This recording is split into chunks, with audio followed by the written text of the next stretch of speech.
Hello all. In this video we will discuss reciprocal tariffs. Recent आपने सुना होगा Donald Trump ने announce किया है कि वो काफ़ी सारे कंट्रीज़ पर रेसिप्रोकल टैरिफ क्या कर देंगे, इम्पोज कर देंगे. US president Donald Trump announce reciprocal tariff on nations imposing higher levies on American goods targeting India, China, EU, Canada and Mexico. अगर हम बात करें यहाँ पे सबसे पहले तो आपको ये पता होना चाहिए कि टैरिफ क्या होता है. देखिए समझिए, मान लीजिए ये कंट्री इंडिया है और ये क्या है, यूएसए है. ये आपस में क्या करते हैं, ट्रेड करते हैं. कुछ सामान इंडिया बेचता है किसको, यूएसए को, कुछ यूएसए बेचता है इंडिया को. तो इंडिया अपने मार्केट को प्रोटेक्ट करने के लिए यूएसए जो भी सामान आ रहा है उसके ऊपर कुछ टैक्स लगा देता है, उसको टैरिफ बोला जाता है. सेम ऐसे यूएसए करता है, ठीक है. लेकिन कभी कभी क्या होता है कि फॉर एग्जांपल इंडिया ने यूएस से आने वाले गुड्स के ऊपर ज्यादा टैरिफ लगा रखा है, 50% टैरिफ लगा रखा है. लेकिन अगर वही माल इंडिया से कहा जा रहा है यूएसए में तो इन्होंने कम टैरिफ लगा रखा है. कुछ इस तरह की सिचुएशन आ जाती है.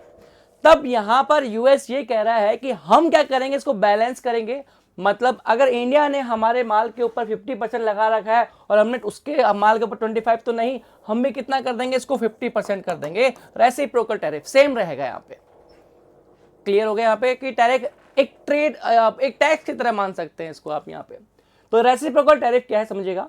A reciprocal tariff is a trade policy where a country imposes import duties equal to the tariffs charged on its exports by the other nation. जैसे मैंने आपको बताया, it is designed to counter trade imbalance and discourage unfair trade policies by foreign governments. ये जो trade imbalance होता है उसको यहाँ पर सही करने के लिए रेसिप्रोकल टैरिफ लगाए जाते हैं. अगर हम बात करें, नेक्स्ट हम बात करते हैं how does it work. If a country imposes higher tariff on US goods, the US will match the rate on imports from that nation. The policy applies to goods, services and non tariff barriers restricting US market access. ठीक है, मतलब एक country अगर higher tariff लगाएगा US के goods के ऊपर तो उसके ऊपर क्या होगा, सेम यूएस लगाएगा क्या, टैरिफ, हायर टैरिफ लगाएगा, रेसिप्रोकल टैरिफ लगाएगा, काउंटर टैरिफ लगाएगा.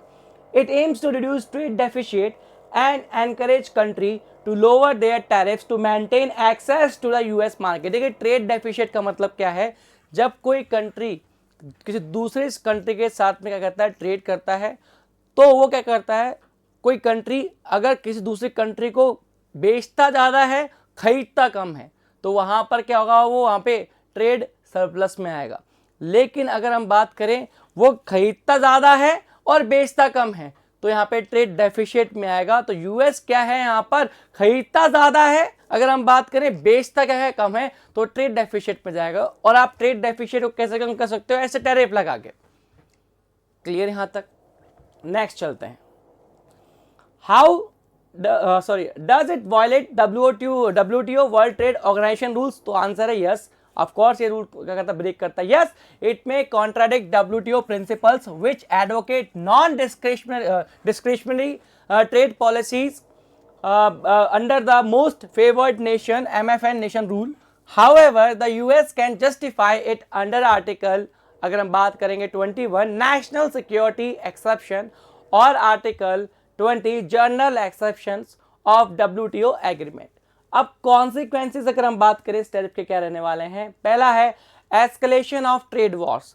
Countries like China, Canada, Mexico में impose retaliatory tariff leading to supply chain disruption and higher global trade tension.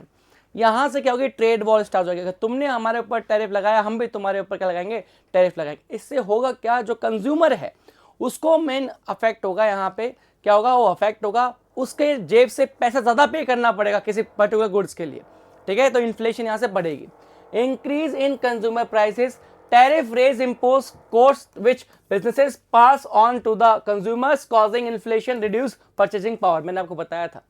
ठीक है, फॉर एग्जाम्पल किसी कंट्री से कोई माल आ रहा था $2 में, अब उसके ऊपर टैरिफ लगा दिया $2 और $4 का हो गया, तो कंज्यूमर को पे करना पड़ेगा, कितना पड़ेगा, $5. $1 तो फिर प्रॉफिट में जोड़ेंगे यहाँ पे. तो वहां से इकोनॉमिक वोलेटिलिटी की बात करेंगे यहाँ पे. Unpredictable trade policies create market instability, lowering investor confidence and slowing economic growth.